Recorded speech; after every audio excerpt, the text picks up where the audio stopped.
The silence in the executive suite wasn't simply an absence of noise. It was a heavy, curated pressure. It pressed against the eardrums, smelling of nothing, filtered, scrubbed, absolute zero. It was the scent of power. But then the door opened, and the vacuum shattered. Rainwater, old paper, and the sharp chemical sting of turpentine flooded the sterile air. It was a sensory violation. Liliana Cruz had built an empire on transparency, on the brutal, beautiful clarity of truth. But standing there, dripping onto the Italian marble, was the only person who would ever dare to lie to her face. And the terrifying part? Liliana didn't want to fire her. She wanted to know why. Liliana Cruz was defined by precision. Her life was a grid of perfectly intersecting lines where every outcome was calculated and every risk mitigated. She wore monochromatic suits that cost more than most cars, tailored to an edge so sharp they looked like weaponry. She was the CEO, but she operated more like a high-functioning machine than a human being. Her office reflected this obsession. It was a glass cage suspended 45 stories above the Chicago streets, a hermetically sealed environment designed to keep the messiness of humanity at a distance. The air was always cool, scrubbed of any scent, and the furniture was stark, white leather and chrome that offered no comfort, only function. She sat behind a desk that looked like a slab of obsidian, viewing the city not as a community, but as a series of data points to be managed. I remember the day she fired her director of operations. He was a man twice her age, blustering and red-faced, trying to explain away a logistics failure with excuses about morale and team dynamics. Liliana didn't interrupt him. She sat perfectly still, her hands folded on the dark desk, her expression unreadable. The silence in the room grew until it was almost physical, a heavy weight that pressed the air out of his lungs. When he finally trailed off, she spoke. Her voice wasn't loud. She never raised her voice, but it had the finality of a gavel strike. "You are confusing effort with competence," she said, her dark eyes boring into him. "I don't pay for your effort. I pay for precision. You are imprecise." She dismissed him with a slight nod, turning back to her screens before he had even reached the door. It was terrifying. It was efficient. It was Liliana. This control was her armor. Somewhere along the line, she had decided that intimacy was a chaotic variable she couldn't afford.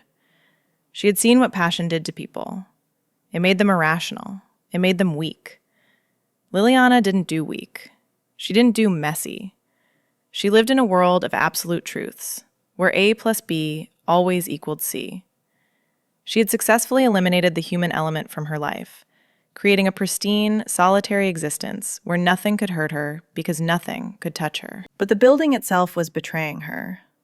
The headquarters was a modern marvel of glass and steel, but it was built around a historic core, the legacy wing. This section, with its ancient brick and hand-carved wood, was the company's origin story, and it was rotting. The dampness was warping the floors, the intricate woodwork was splintering. It was a pocket of decay inside her sterile world. Liliana couldn't fix this with a spreadsheet. She couldn't fire the rot. She needed a restoration specialist. She needed someone who worked with their hands, someone who understood the imperfect, organic nature of old things. She needed an artist. The thought made her skin crawl. Artists were messy. They were emotional. They brought dirt and turpentine and chaos. But the structural integrity of the tower depended on saving the core. Reluctantly, she authorized the search for a specialist, scrolling through portfolios of visionaries with disdain. She didn't want a visionary. She wanted a mechanic for history. She chose a candidate who seemed efficient on paper, assuming she could manage this person like any other asset. She didn't know that by opening the door to the legacy wing, she was unlocking the one part of herself she had tried hardest to seal away. The elevator doors slid open, and the atmosphere in the executive suite shifted instantly. Liliana felt the change before she even turned her chair. The air, usually thin and recycled, suddenly carried a weight, a texture. Natalie didn't just walk into the room. She spilled into it, bringing the chaotic, vibrant world of the street up 45 stories. She was the restoration specialist Liliana had hired on paper, but in person, she looked like she had wrestled the history out of the walls with her bare hands. She wore canvas trousers stiff with layers of dried primer, and a faded flannel shirt rolled carelessly to reveal forearms dusted with fine white powder. But it was the smell that hit Liliana first. In a room that smelled of absolutely nothing, Natalie smelled of turpentine, linseed oil, and heavy rain. It was rich, pungent, and aggressively alive. Liliana hated it immediately. Liliana stood from her obsidian desk, smoothing a non-existent wrinkle in her blazer. She expected the specialist to pause, to look around with the usual mix of awe and terror visitors displayed. But Natalie didn't look at the view. She looked straight at Liliana. Her eyes were a startling, warm amber, crinkled at the corners, with an amusement that felt entirely out of place in a Fortune 500 boardroom. She didn't shrink. She crossed the room with a long, confident stride, her heavy boots thudding against the marble, a chaotic rhythm disrupting the room's curated silence. "Miss Cruz," Natalie said. Her voice was textured, raspy. "I'm Natalie. I hear your building is falling apart." Liliana stiffened, her spine locking. "The legacy wing requires maintenance," she corrected, her voice cool. "It is not falling apart." "If the structural beams are rotting, it's falling apart," Natalie countered, closing the distance. She extended a hand. "Nice to meet you." Liliana looked down at the offered hand. It was a map of labor. Calluses, a smear of Prussian blue paint near the thumb, dirt under the nails. It was a hand that touched things. Liliana's hands were pristine, untouched. The contrast was visceral. For a second, Liliana considered ignoring the gesture, but professional courtesy was a rule. She took Natalie's hand. The contact was shocking. Natalie's grip was warm, rough, and unflinching. Liliana felt a strange jolt. It was the heat. Natalie radiated a physical warmth the climate-controlled office couldn't dampen. Liliana pulled back too quickly, feeling an irritation bloom in her chest. This woman was too loud, too bright, too much. She was a variable Liliana couldn't control. "I expect the work to be done quietly," Liliana said, wiping her hand subtly against her trousers. "Invisible. I don't want to see the process, only the result." Natalie laughed, a low, throaty sound. "Restoration isn't invisible, Miss Cruz. It's surgery. You have to open the patient up to fix the heart. It's going to get messy before it gets pretty." Messy. The word hung in the air. Liliana looked at this woman, this artist with paint in her hair and defiance in her posture, and felt a distinct drop in her stomach. She should send her away. But then she looked at Natalie's hands again, resting casually on her hips. Competence. Liliana respected competence above all else, and despite the chaos, Natalie looked like she knew exactly what she was doing. There was an underlying current of curiosity Liliana didn't want to acknowledge, a dangerous desire to see what those hands could do. "I will require daily updates," Liliana said, the decision forming before she fully processed it. It was a strategic error born of arrogance. She was inviting the chaos closer. "In person. I need to monitor the structural integrity." "Daily?" Natalie raised an eyebrow, a spark of challenge lighting her eyes. "You want to watch paint dry, boss?" "I want to ensure precision," Liliana lied. She didn't care about the paint. She just needed to figure out why, in a room designed to make her feel invincible, this woman made her feel exposed. The daily updates quickly bled into nightly rituals, a shift in protocol that Liliana justified as executive oversight, but felt, privately, like a loss of command. By 10 o'clock, the rest of the tower was a hollow shell of darkness, the cleaning crews long gone, the silence of 44 floors pressing up against the glass of the penthouse. The city outside was reduced to a grid of electric blue and amber, a distant, humming circuit board that Liliana usually found soothing. But inside, the atmosphere had changed. The sterile vacuum of her office was now contaminated by the scent of sawdust, rain, and the dark, bitter roast of the cheap coffee Natalie brought up in paper cups. It was a sensory invasion. Yet Liliana found herself waiting for the elevator chime that signaled its arrival. They stood over the sprawling blueprints of the legacy wing, the large sheets of vellum pinned down by brass weights on the sleek obsidian desk. The contrast was jarring, the chaotic, hand-drawn sketches of the restoration plans clashing against the brutalist minimalism of Liliana's workspace. But it was the physical proximity that unnerved her most. Liliana Cruz lived her life with a strict 3-foot perimeter, a buffer zone that no employee was permitted to breach. Natalie, however, seemed to exist in a world without borders. She stood close, her hip leaning against the edge of the desk, her shoulder inches from Liliana's own. Liliana should have stepped back. It would have been the correct professional maneuver. Instead, she found herself rooted to the spot, paralyzed by a reluctant fascination. She watched Natalie's hands, those rough, scarred hands, move across the paper with a dexterity that contradicted their appearance. Natalie didn't just point at the plans. She traced the lines of the architecture like she was reading Braille, her fingers knowing the stress points of the building better than the original architects. Liliana valued competence above all things, and despite the flannel and the paint stains, Natalie was devastatingly competent. It was a sultry kind of capability, an ease of movement that made Liliana's rigid posture feel brittle by comparison. "You're looking at the load-bearing wall like it offended you," Natalie murmured, her voice low and rough in the quiet room. She didn't look up from the plans, but a smirk played on her lips. "It's just brick, boss. It doesn't have an agenda." "The structural integrity is compromised," Liliana replied, her voice tight. She focused intently on the ink lines to avoid looking at the way Natalie's sleeves were rolled up, revealing the flex of a forearm muscle as she leaned in. "And please, stop calling me boss. It lacks precision." "It's accurate, isn't it?" Natalie turned then, her amber eyes catching the light. The amusement in them was a direct challenge. "You like precision. I get it. You want the world to be a spreadsheet. But this building is alive. It breathes. It settles. You can't control it. You can only guide it." "I control everything in this tower," Liliana said, though the assertion felt thinner than usual. "You don't control the weather," Natalie countered softly, gesturing to the rain streaking the glass walls. "And you can't control the rot in the wood. You have to cut it out or work around it. You have to adapt." Natalie leaned further over the desk to tap a section of the ceiling schematic, and the movement brought her into Liliana's personal space with the force of a gravity shift. Her sleeve brushed against Liliana's silk blazer, a friction so slight it should have been imperceptible, yet it sent a shockwave of heat through Liliana's entire nervous system. The air between them suddenly felt thick, charged with a static that had nothing to do with the coming storm.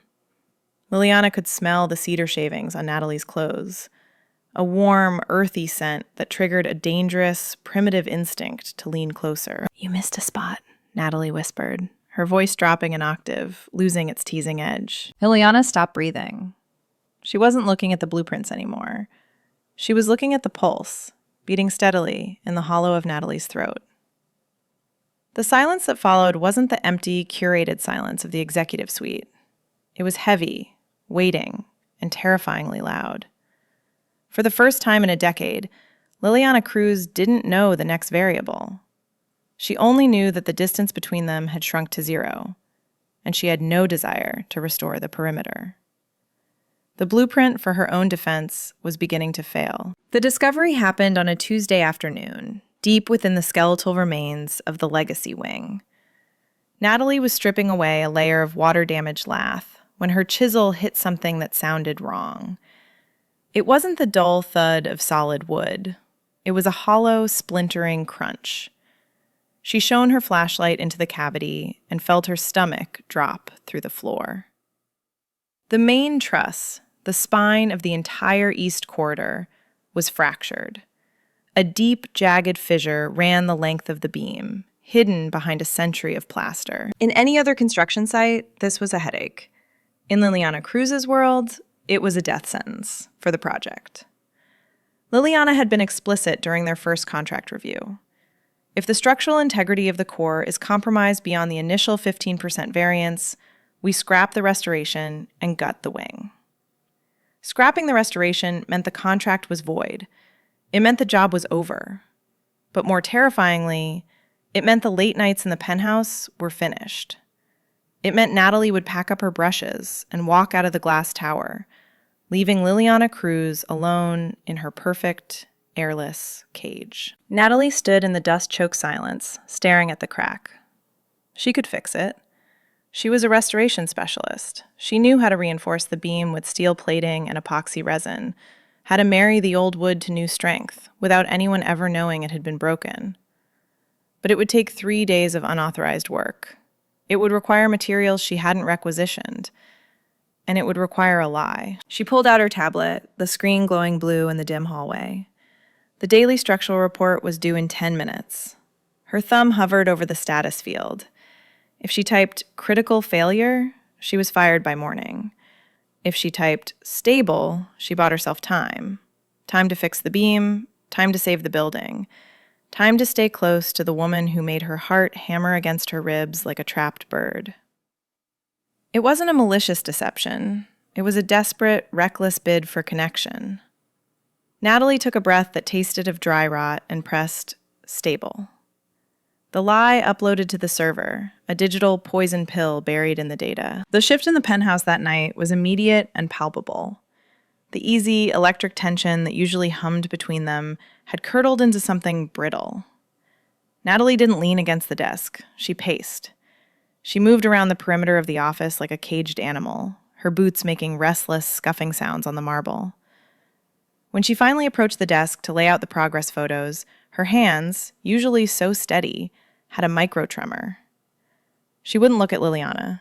She kept her eyes fixed on the city lights below, talking too fast, filling the silence with unnecessary details about varnish drying times and molding profiles. Liliana noticed the anomaly instantly. She was a woman who built her fortune on reading the invisible currents of data, and Natalie had suddenly become a corrupted file. Liliana sat perfectly still, her hands folded on the obsidian desk, watching the way Natalie's throat worked when she swallowed. The rhythm was off. The confidence was gone, replaced by a frantic, vibrating energy that felt like guilt. "You're pacing," Liliana observed, her voice cutting through Natalie's rambling explanation of crown molding. "You never pace." "Just stiff," Natalie lied, the words coming out too quick, too sharp. "Too much ladder work today. My back is killing me." It was a lie. Liliana didn't know the content of the deception, but she recognized the frequency. Truth had a resonance. It rang clear. This statement thudded. A cold spike of suspicion drove itself into Liliana's chest. It wasn't anger yet. It was a confusing, sharp pang of loss. The transparency she thought they were building was clouding over. Natalie was hiding something. The lie sat between them on the desk, invisible but massive, displacing the air, pushing them apart just as gravity had started pulling them together. Liliana narrowed her eyes, her mind racing through variables, calculating the probability of betrayal. The air in the room felt thinner, harder to breathe. Liliana didn't sleep. Sleep was a surrender of consciousness she couldn't afford, not when the anomaly in Natalie's behavior was still vibrating in the air like a plucked string. She sat in the blue-lit silence of the penthouse, the only illumination coming from the wall of monitors before her. She bypassed the summary reports. Summaries were for people who trusted their subordinates. Liliana trusted raw data. She pulled the server logs from the Legacy Wing's automated sensors, stripping away the user interface to look at the binary heartbeat of the building. There it was, a jagged spike in the stress gauge on the east truss, recorded at 3:42 p.m. It was a critical structural failure warning, a red flag event that automatically triggered a construction halt. But at 3:45 p.m., a manual override command had been entered. The warning was suppressed, the status forced to green, and the log scrubbed from the main dashboard. The author of the command was N.Russo MGR. Liliana stared at the screen, the cursor blinking rhythmically next to Natalie's name. It wasn't a glitch. It was a deliberate, calculated forgery. The sensation that washed over her wasn't disappointment. It was a cold, white-hot clarity.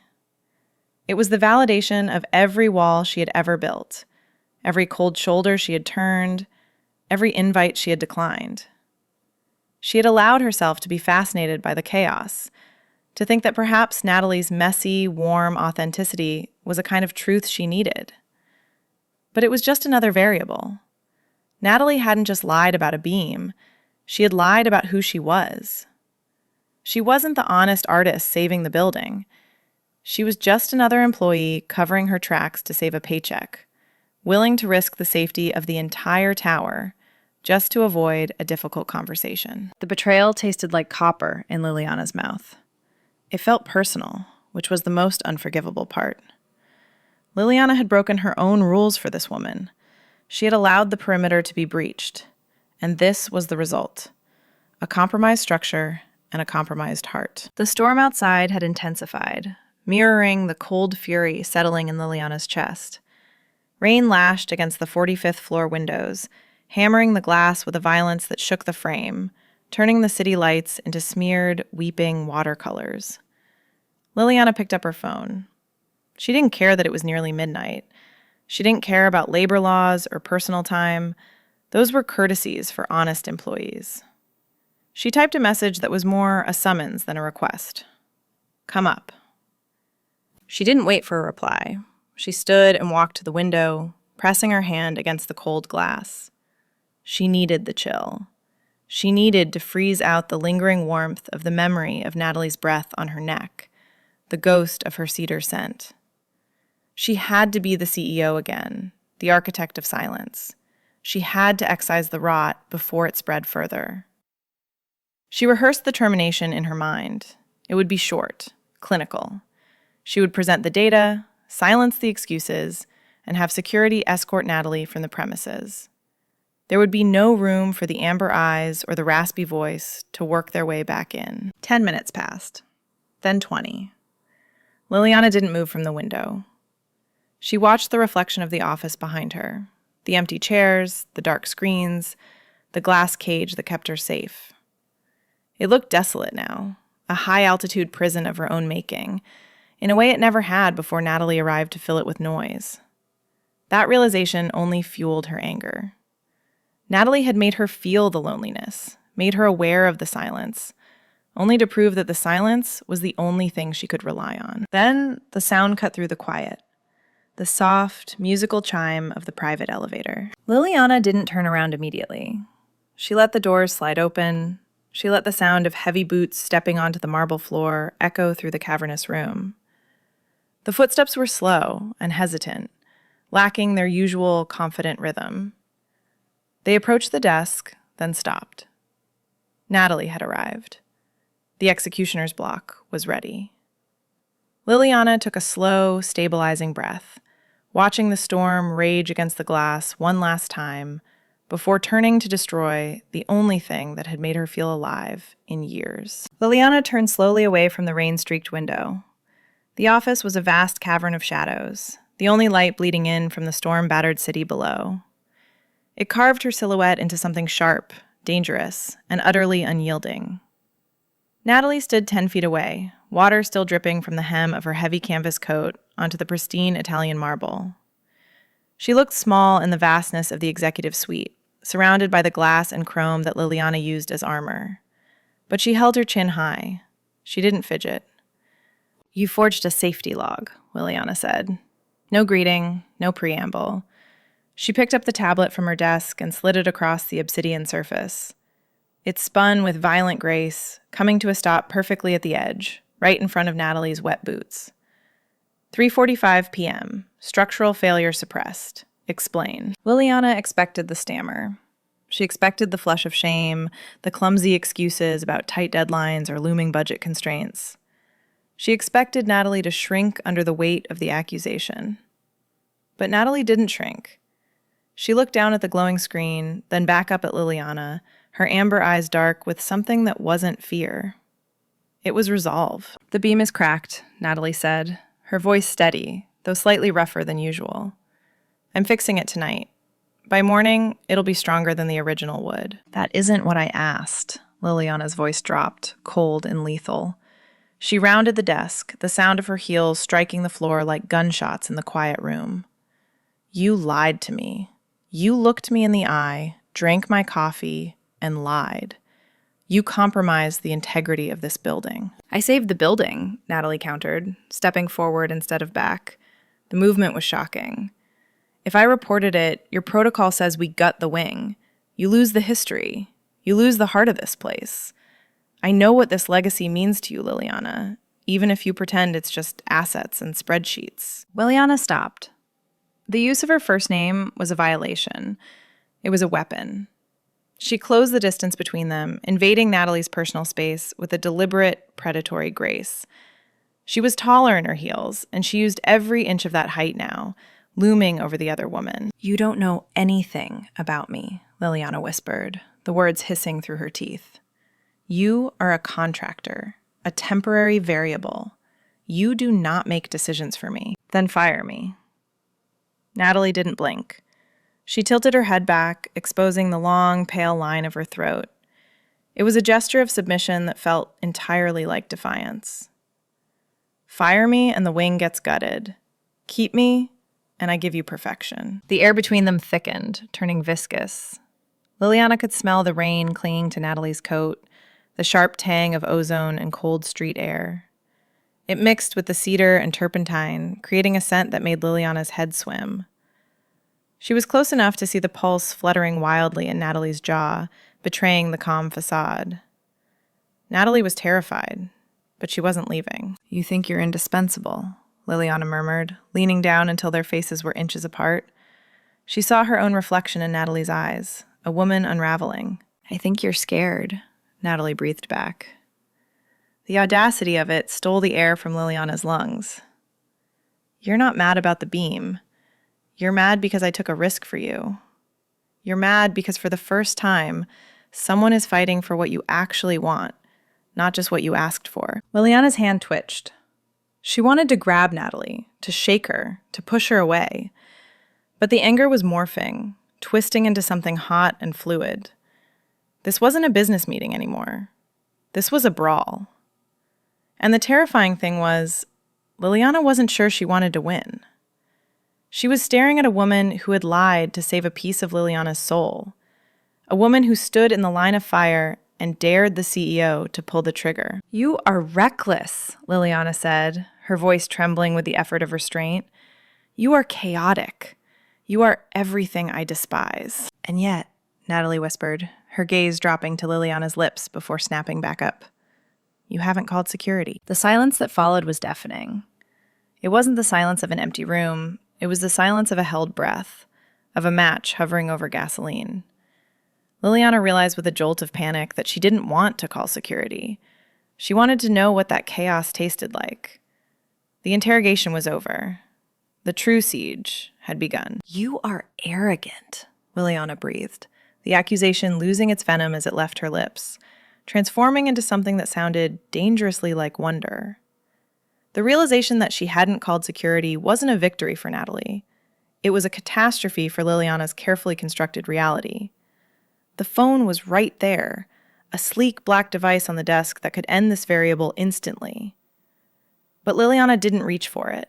Her hands remained at her sides, fingers curling into fists, fighting the urge to reach for something else entirely. I'm not arrogant, Natalie countered, her voice dropping to a hush that seemed to vibrate against Liliana's skin. I just know the difference between a rule and a necessity. You have a rule against lying. I had a necessity to keep you safe. Are you really angry about the lie, Liliana? Or are you angry that for the first time in your life, someone cared enough to take a risk for you? The question struck Liliana with the force of a physical blow. It dismantled her defense. She tried to summon the cold, corporate rage that had served her so well for a decade, but all she found was heat. A searing, suffocating heat that radiated from the woman standing in front of her. Liliana moved then, not with the calculated grace of a CEO, but with the raw, predatory instinct of a woman whose territory had been breached. She took a step forward, forcing Natalie to retreat. Another step, and Natalie backed up until her hips hit the edge of the massive obsidian desk. You think you can psychoanalyze me? Liliana whispered, planting her hands on the cold stone on either side of Natalie's waist, effectively caging her in. The position was dominant, aggressive. It was a power play, designed to remind the contractor who owned the building. But when Liliana looked down, she didn't see fear. She saw a challenge. Natalie gripped the edge of the desk, her knuckles white, but her amber eyes were burning. "I think I'm the only one who dares to read the blueprints," Natalie replied, her breath hitching slightly as Liliana leaned into her space. "And I think you like it. You hate the mess, but you love the fact that I'm not afraid to get my hands dirty." "I could destroy your career," Liliana murmured, lowering her head until their faces were mere inches apart. She could see the fine dusting of plaster still clinging to Natalie's eyelashes, a flaw she would have once found intolerable, but now found mesmerizing. "I could ensure you never restore a historic building in this city again. I could have you escorted out into the storm and leave you with nothing." "Is that a threat?" Natalie tilted her head back, exposing the frantic pulse jumping in the hollow of her throat. "Or is that you trying to convince yourself to let me go?" "It's a promise of consequences," Liliana hissed. "You broke protocol. You forged a signature. In my world, that requires punishment." "Then punish me," Natalie dared, her voice rough, stripped of all pretense. "Fire me. Send me away. Do it." But Liliana couldn't. The words died in her throat. The silence that stretched between them was heavy, thick with the scent of rain and cedar and the expensive leather of the office chairs. It was a sultry, pressurized silence, the kind that exists in the eye of a hurricane. Liliana looked at the woman trapped between her arms, the chaotic, paint-stained, lying, beautiful variable, and felt her control shatter. The anger she had been clinging to dissolved, revealing the terrifying truth beneath it. She wasn't angry. She was starving. She was starving for this friction, for this resistance, for the way Natalie looked at her, not as a paycheck or a boss, but as a woman who could be broken. "You are a liability," Liliana whispered, her gaze dropping to Natalie's mouth. "I'm a structural necessity," Natalie corrected, her voice barely audible over the pounding of the rain against the glass. "And you're shaking." She was right. Liliana's hands, pressed against the obsidian, were trembling. The realization was the final straw. The precision CEO, the woman who rejected all intimacy, finally admitted defeat. She didn't want safety. She didn't want the truth. She wanted the lie, if the lie meant she could stay in this moment forever. The distance between them closed to zero. The professional boundary didn't just dissolve, it incinerated. Liliana leaned in, surrendering to the chaos she had spent a lifetime avoiding. The physical barrier broke not with a kiss, but with a tremor. Liliana, whose movements were usually calibrated to the millimeter, lifted her hand from the cold obsidian desk and reached out. Her fingers were shaking as they brushed against the line of Natalie's jaw. It was a tentative, terrified gesture, the first unauthorized structural modification she had ever permitted on herself. The skin there was warm, shockingly so against the air-conditioned chill of the office, and that warmth traveled down Liliana's arm like a live wire, short-circuiting the logic boards of her mind. "I don't do this," Liliana confessed, the words fracturing as they left her throat. It was a raw admission, stripped of all corporate polish. "I don't let people in. I don't let them see the mess. Because if I can't control the outcome, I can't survive the failure. I built this glass cage so I would never have to feel the floor drop out from under me again." Natalie didn't pull away.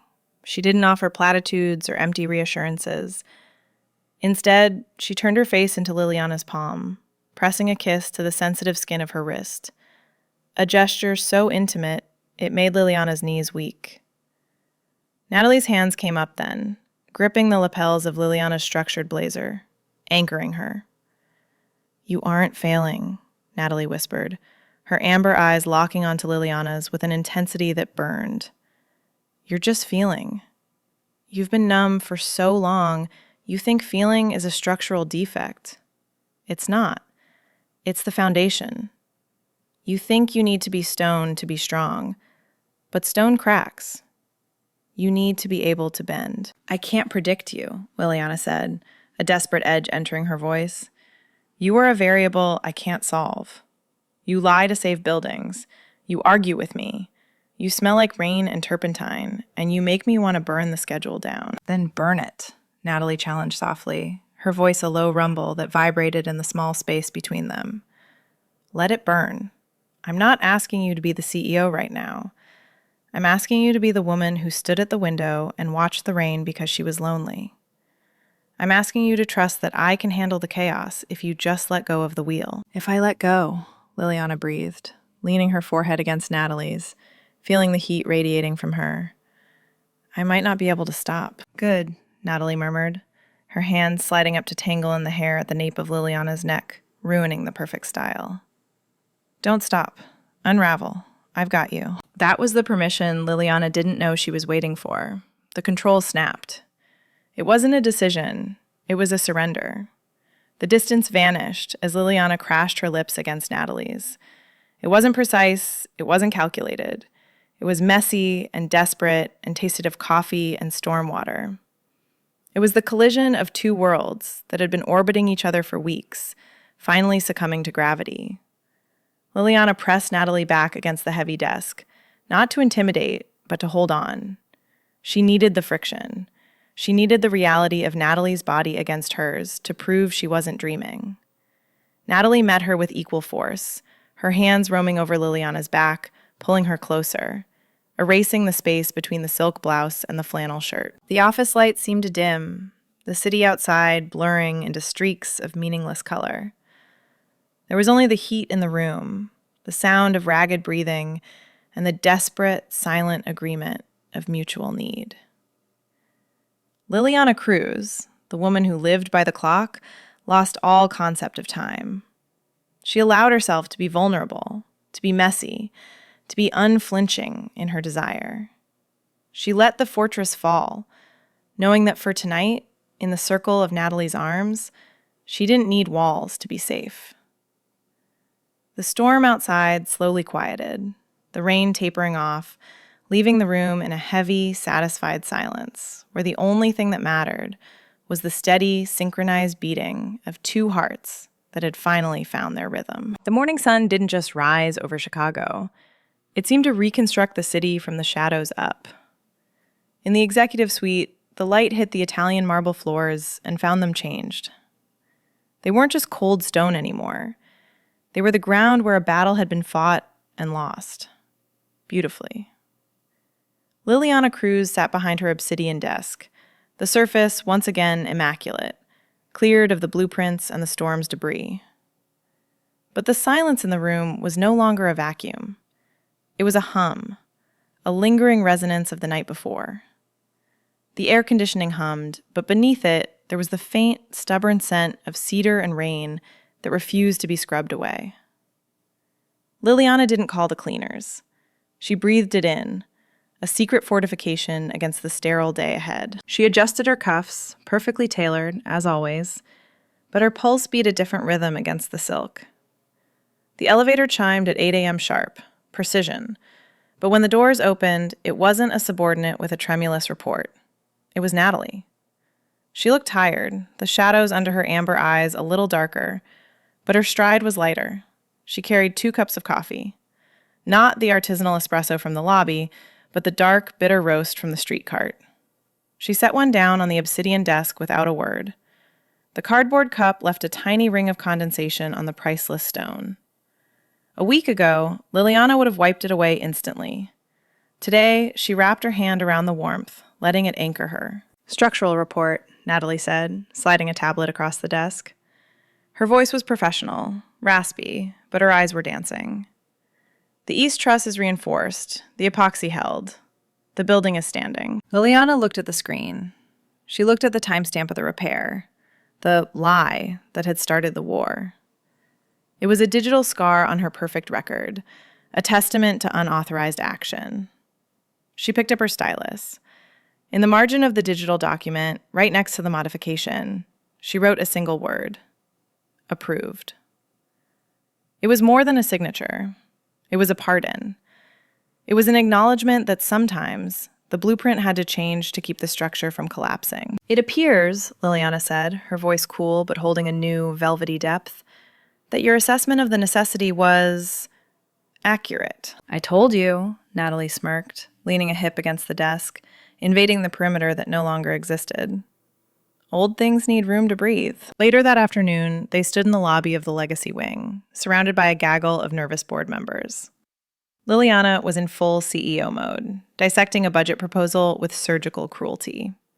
The team watched her with the usual mix of awe and terror. But as the group moved toward the exit, Liliana paused. She noticed a smudge of white plaster dust on the dark sleeve of Natalie's coat. Without breaking her sentence about quarterly projections, Liliana reached out. Her hand, steady and precise, brushed the dust away. It was a proprietary gesture, a claim. The board members didn't notice. It was too casual. But Natalie froze, her breath hitching audibly. Liliana caught her eye, a microscopic curve lifting the corner of her mouth. In that crowded, noisy lobby, they were the only two people in the world. Liliana realized then that she hadn't become a different person. She still demanded perfection, she still hated clutter, but she had learned that there was a specific kind of chaos that didn't weaken the foundation. It reinforced it. Natalie wasn't a flaw in the system.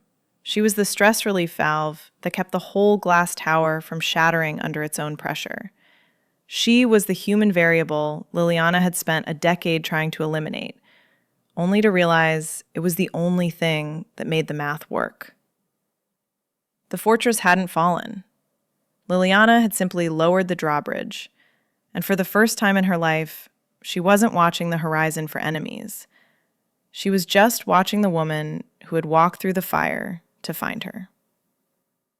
Liliana Cruz spent a lifetime building a world where nothing could touch her, only to find that safety was just a pretty word for suffocation.